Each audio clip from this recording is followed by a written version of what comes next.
रात्री झोपल्यानंतर तो बायकोकडे पाठ करून झोपलेला होता. तेच त्याच्या बायकोने त्याला विचारलं, का हो तुम्ही माझ्यावर नाराज आहात का, की माझ्याशी तुम्हाला बोलायचं नाही? तो हळूच बोलला, अगं नाही.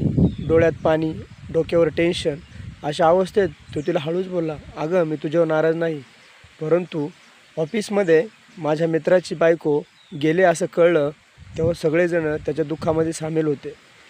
परंतु आयुष्यातून जोडीदार निघून गेल्यानंतर तो पुन्हा येत नाही, ही चिंता मला लागते.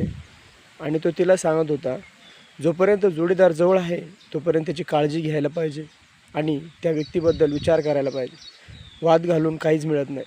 तो जोडीदार निघून गेल्यानंतर त्याची जागा परत दुसरं कोणीच भरू शकत नाही.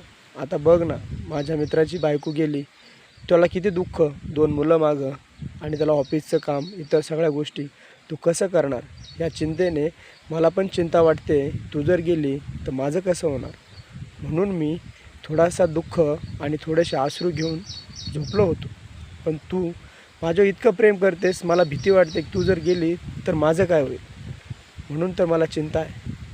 तिने हळूच नवऱ्याला मिठी मारली आणि नवऱ्याला सांगितलं, तुम्हाला सोडून मी कधीच जाणार नाही, आणि जोपर्यंत मी आहे तोपर्यंत तुमच्यावर कुठली वाईट वेळ येऊ देणार नाही, असं बोलले आणि ते हळूच झोपी गेले. मित्रांनो, नवरा बायकोचं नातं हे सर्वश्रेष्ठ नातं असतं. दोघातून एक जरी गेला तरी जो पाठीमागं राहतो त्याचं खूप खूप हाल होत असते. इतकी हाल होत असते की त्याला वेळोवेळी ते गेलेल्या व्यक्तीची आठवण येत असते. त्यामुळं व्यक्ती जाण्याआधी तिला जीव लावा, आणि इतका जीव लावा की ती आनंदात विलीन झाली पाहिजे.